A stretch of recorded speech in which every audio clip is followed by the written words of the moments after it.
Sorry. Here I am bragging about crowd size. I've never done a political event before, and I got right to it. So you actually do drink Mountain Dew, you're not joking? Diet Mountain Dew, yeah. Yeah, it's my favorite drink. You need a lot of caffeine on the campaign trail. Though it's interesting, it's become a bit of a thing because I probably had like one Diet Mountain Dew a week before I started running for vice president. And then I like started talking about it, and then people always brought me Diet Mountain Dews, so now I drink like 3 of them a week. One of many ways in which my health has gotten much worse, but I was. So you're not endorsing it from a medical standpoint, is that what you're saying? No, not at all. So, you know, being as honest as you can be, where are we? Where we are is we're gonna win, and I feel.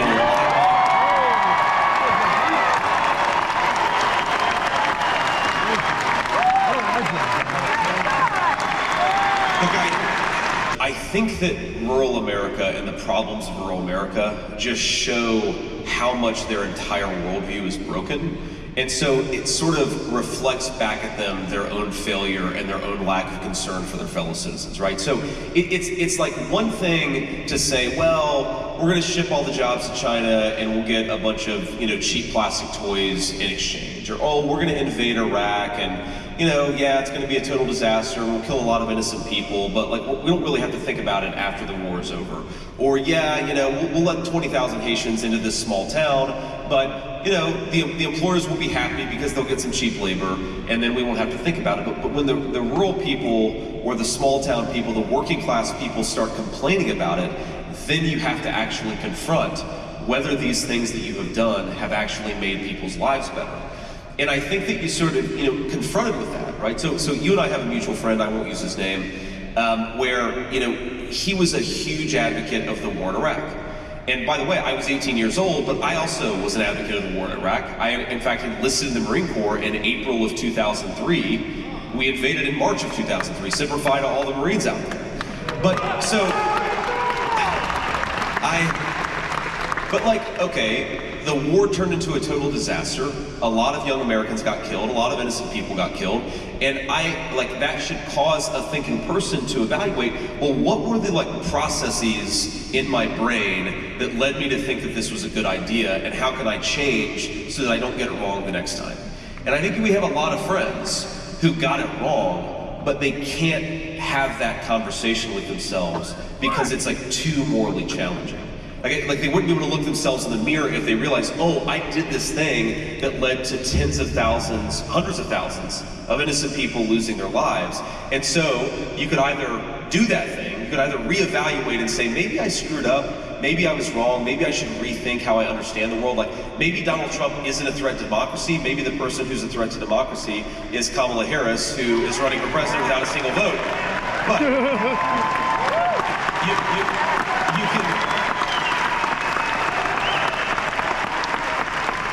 you can say to yourself, oh, I screwed up and I'm gonna think about it better. Or you can say that people who are complaining are bad and evil people. And the reason they're complaining is not because I screwed up, but because they are screwed up people. And I think that's what, I genuinely think that's what our leadership does.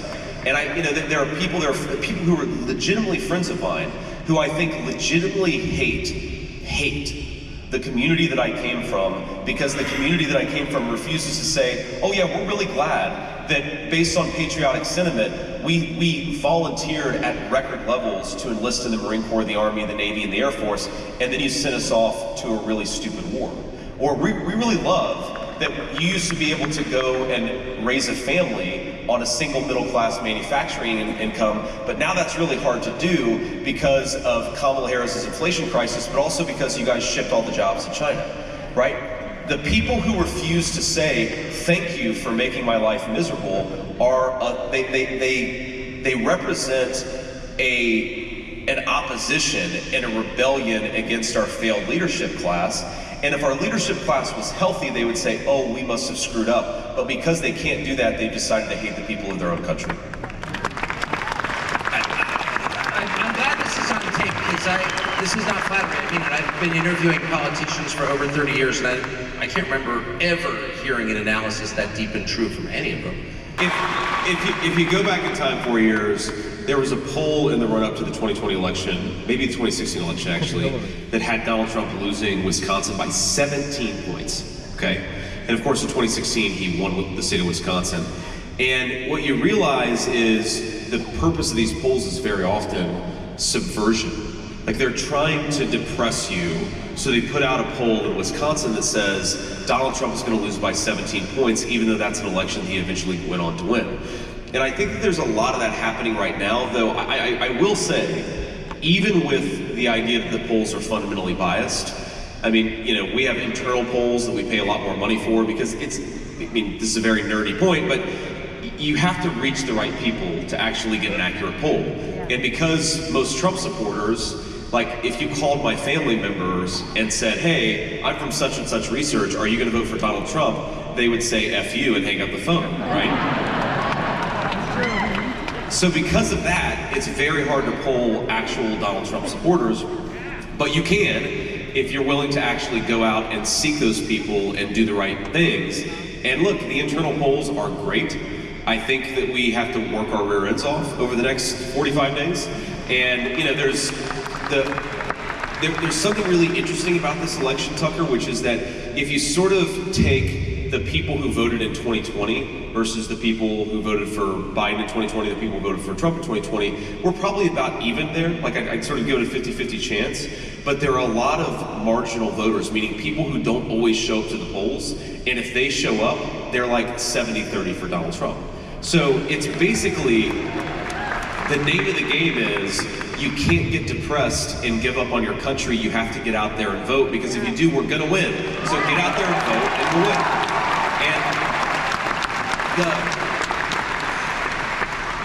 I mean, look, the story of basically the last 30 years, in my view, is that our leadership has turned the American people into paupers in their own country, right?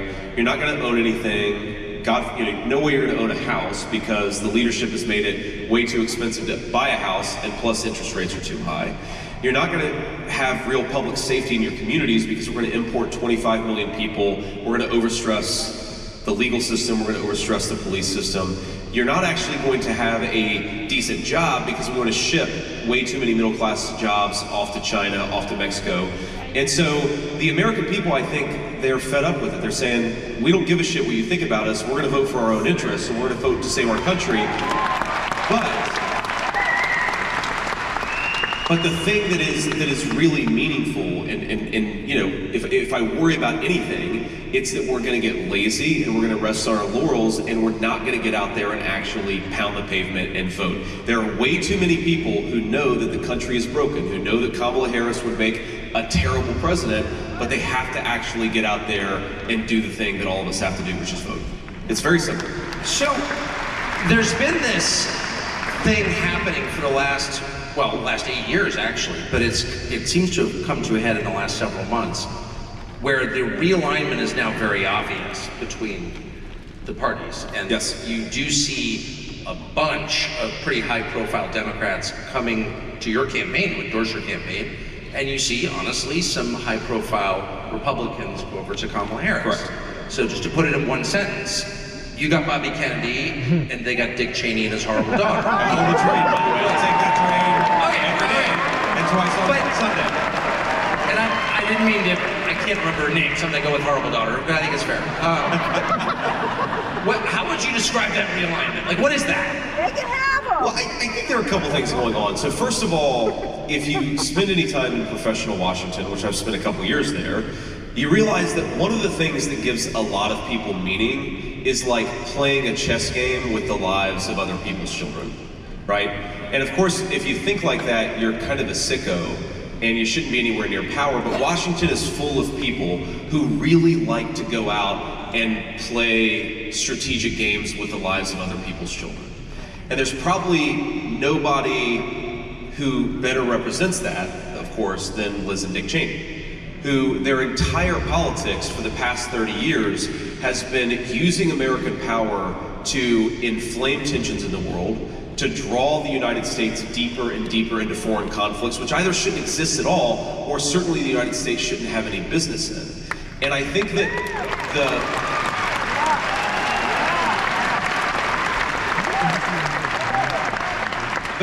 And I think so, that's one thing that's going on, is if you don't think the United States should get involved in every stupid war in the world, then you're a Republican. And if you think the United States should send billions of dollars and tons of innocent Americans to die in some foreign country, then you're going to be a Democrat. And that's kind of crazy, right? Because it was sort of exactly the opposite probably 40, 50 years ago.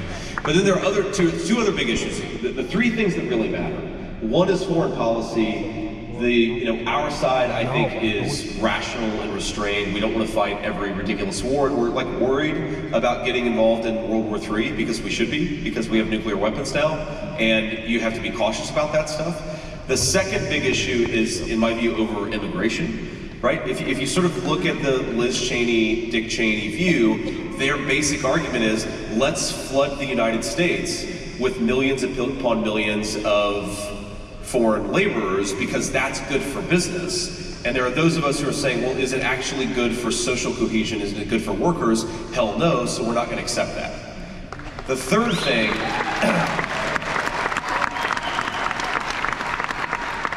and the third thing that I think really divides the parties, and it's like me, Bobby Kennedy, Tulsi Gabbard, Donald Trump, we're sort of all on the same page on this, is do you think that the United States should ship its entire industrial base to foreign countries, some of which hate us?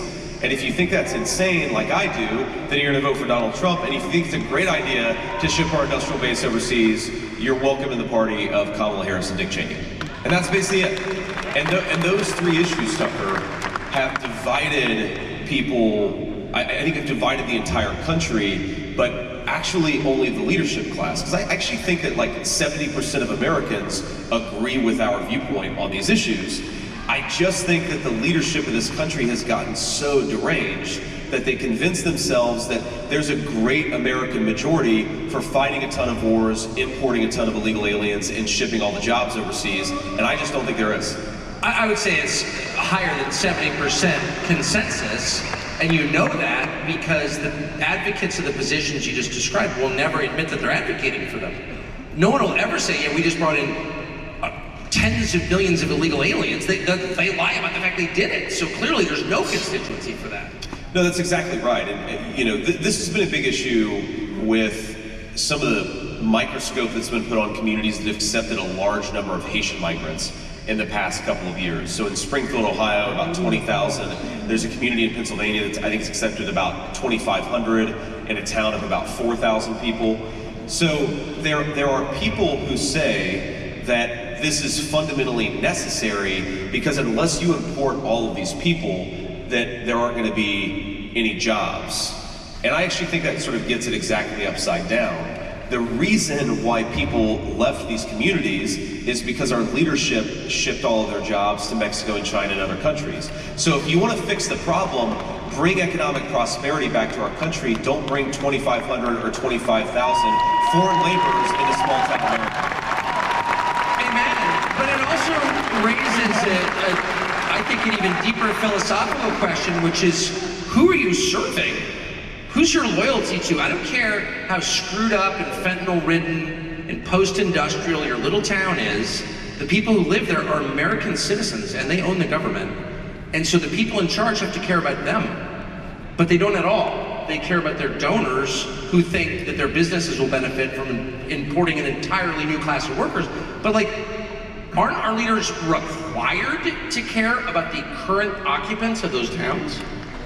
I would think so. I would think so. Well, here's one way I put it is, and I picked this up, this is actually when we became friends initially, right, is we were at some massive bankers conference, and I had just written Hillbilly Elegy. I feel dirty thinking about it, yeah. And I realized that what I had done in Hillbilly Elegy was write a very personal story about my grandmother and my mom and my sister, and there's sort of triumph and there's trial, and my mom struggled with addiction and then she got clean and my grandmother raised me, and it was very much a personal story. And what I realized at that conference and at others like it is that a lot of our leaders like the book not because they really sort of sympathized with the story, but because it gave them an opportunity. They'd pick one paragraph out and say, oh, well, this thing shows that these middle American, working class people are bad, or they're racist, or they're not worth focusing our attention on, or we shouldn't save their jobs, like whatever, they use as an excuse to ignore the citizens of their own country. And I started to feel kind of dirty about participating in this way that our leaders used my book to try to look down on their fellow citizens rather than maybe learn something about their fellow citizens and recommit them to making their lives better. And that fundamental breakdown you see in our politics like all the time, Tucker, because look, there is nothing that pisses off America's leadership class. There's nothing that angers Kamala Harris more than when a working class person in the heartland of this country complains about what a bad job she's doing. And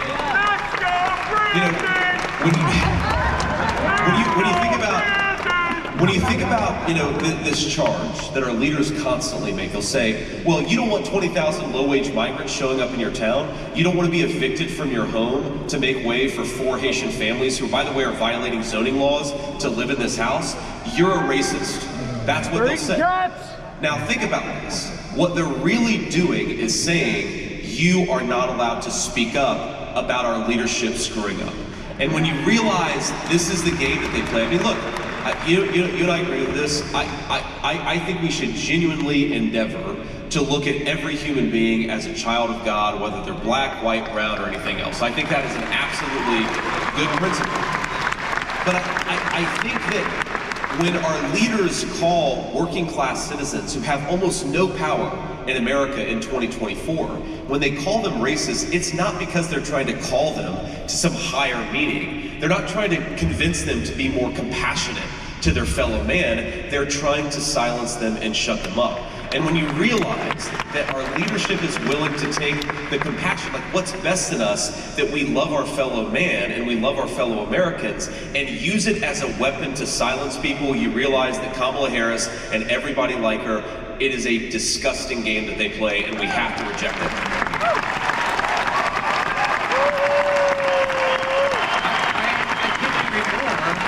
I mean, I was just saying, when you say, I think it's evil. It's evil to leverage someone's decency against him. Yes. It's the lowest possible thing you could do. But I have to ask, and I don't really answer this question, but you've spent time on both sides, growing. And I think there's always going to be this kind of effort from the old guard establishment to try to return us to the old ways, the old broken ways. So it's not like a war that's totally over, but I do think that we're currently winning. And look, I have to give a ton of credit to my running mate, the guy at the top of the ticket, Donald J. Trump, because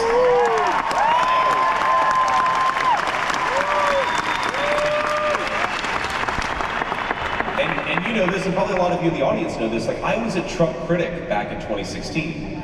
And it's funny when all of these, when Biden was still running, and all of these journalists trying to like confuse how obviously unfit Biden was to serve in the Oval Office, they'd be like, well, Biden's really old, but Trump isn't a spring chicken anymore either. And when people would say that, I'd be like, guys, Donald Trump remembers a tweet that I sent on September 3rd, 2015. He remembers the time, and he remembers exactly what I said to the word.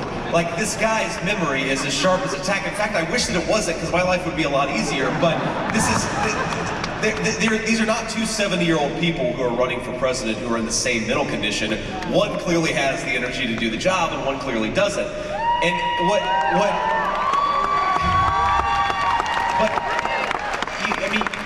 I've seen this now, having been in the belly of the beast for all of 2 years, but I really wish that I had been on board earlier, because what Trump dealt with in 2016, it cannot be overstated.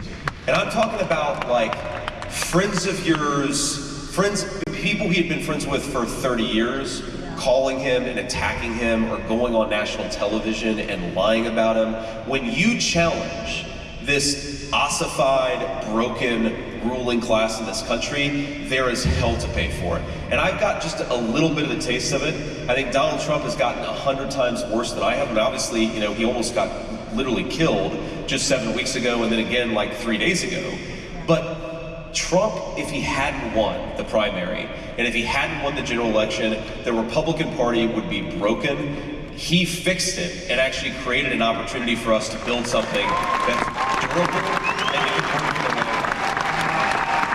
and it would ultimately come down to the old guard versus the pro-worker, pro-America party. And I just knew that's how the dividing lines would ultimately shake out, because the old guard, because a lot of them knew Donald Trump in business, because a lot of them know that he knows what they're up to, they hate him more than almost anybody. And they hate him because he does actually fight for the American people, and he does actually care about the citizens of his own country. And you can, look, one thing I'll say about President Trump that is genuinely unique is, look, he obviously is incredibly successful and incredibly wealthy. Like, nobody's gonna ever pretend that Donald Trump is a working class person, at least now in his life. But Trump actually really likes the people that he leads. And that includes, by the way, the people who didn't vote for him. He still really likes those people. And that is, I think, what is very different about President Trump versus, frankly, most of America's leadership is when the cameras are off and they don't think anybody's listening, they talk about how much they think their own citizens are dumb, or, well, yeah, the public thinks this because the public doesn't understand economics. Or, well, if the public was just smarter, they would realize how smart our, Kamala Harris is for wanting to, like, destroy Social Security and Medicare for illegal immigration. Right? They actually think that their own people are stupid, and they don't like it. But Donald Trump actually likes people, and I think it's one of the secrets to success as a political candidate. So let me give you an example of this. So, the Saturday morning that President Trump was shot, I don't know if I've ever talked about this publicly, but I was down in Mar-a-Lago for the first time talking about becoming his vice presidential nominee. And it was kind of this crazy thing, because all these reporters would stick microphones in my face and say, you're clearly on the short list, and have you talked to President Trump about it? And I'd say, no, I haven't. In fact, I don't even know if I'm actually on the short list because I've never spoken with him. So the Saturday morning, I'm in Mar-a-Lago, we're talking about the VP thing, and he's like, I like to talk to everybody about who should be the VP. Like, I spent about 30 minutes talking to the gardener at Mar-a-Lago about who he thought should be the vice presidential nominee. And I'm sitting there, sweating bullets, like, well, sir, what did the gardener at Mar-a-Lago have to say about who should be the VP? Because this is a question that actually really impacts my life. So, do you know the gardener, or is it just random? No, but again, like, he actually likes to know what people think about things. That's one of his secrets of success as a political leader. So anyway, he goes to, Pennsylvania. He doesn't tell me that it's me. He says it's probably going to be you. I'm like, oh, thanks. That makes me feel great. I'm totally going to sleep great tonight, knowing it's probably going to be me. He flies to Bucks County, Pennsylvania, of course, is nearly assassinated. God bless you guys. And he, then he makes the decision, I think, the next day, or maybe even Monday morning. I don't know, right? I don't know when he actually finally made the decision. Probably was just Monday morning, now that I think about it. You probably know better than I do. Anyway, the point is, I actually think that if you care about the people that you represent and the people that you lead, you should want to know what they think about an issue. And whatever disagreements you might have with President Trump, he genuinely cares about what people think about an issue, and it's why I think he's better plugged into what the electorate thinks than most political candidates. I think that's right. Kamala Harris went from being, regarded as a buffoon by everybody, including, every Democrat I know. You're constantly reading about, only Montel Williams likes her or whatever. Everyone made fun of her. And then, within 24 hours, she's this historic statesman. Yeah. How was the media able to pull that off, honestly? Yeah, a lot of shamelessness. I mean, one of the things that we say on the campaign trail, because it's true, is that, we do a lot of interviews. Like, me and President Trump do a ton of interviews with hostile media, with friendly media, with everybody in the middle, and Kamala Harris doesn't. Now, part of the argument that we're trying to make is, to the American people, you shouldn't trust a person who's so terrified of the media that she runs away from them. You can't trust that person in a private meeting with James. But part of what we've been trying to do too is actually shame the American media, which is totally, it's total historical revisionism right before our eyes. I mean, my wife even, who's a totally apolitical person, but right after they did the Kamala switcheroo, she sent me like a bunch of clips of different people and how they spoke about Kamala Harris like 3 months ago and how they speak about Kamala Harris today, and it's totally flipped. And we've been trying to shame the American media into looking themselves in the mirror and asking her some tough questions and actually reporting on her record. And you know what we've learned, Tucker? The American media has no shame. And So like they're here. I know we have filthy presence. I can see some of that. Do they, like, you run into them on the road? What do they say? Well, they'll say in private, almost all of them will say, yeah, it's really ridiculous. Or in public, they'll say, well, you know, we hope that she'll give us an interview. And it's like, well, but the democratic process requires that she gives you an interview before people start voting. Like your job, if you have any job, and by the way, to the reporters out there, I know some of you are out there, like your job is to not repeat Kamala Harris propaganda without at least getting a chance to ask her a question. It's really simple. I've been in the media my whole life. I know how it works. If you want a politician to do something, you attack that politician until the politician does what you want. Yeah. And so they could make Kamala Harris give interviews to everybody from TMZ to the Washington Post editorial page just by attacking her every day, but they won't. Why? Well, because unfortunately, most of the American media, we need to be honest about this, most of the American media is in fact part of the very corrupt system that they pretend to report on, right? That's the answer.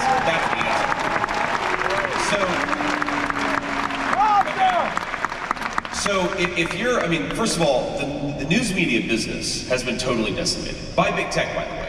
Like the reason why we don't really have local papers anymore is in a 20-year period, all of the advertising revenue that used to go like classified ads in local papers now goes through Google, Facebook, so forth. So if you're a journalist, there's a very good chance that your paycheck fundamentally depends on the people who are getting rich off of the system. Now, that doesn't mean, by the way, and I know a lot of them, and I actually like them personally. It's one of my many faults is I like journalists personally.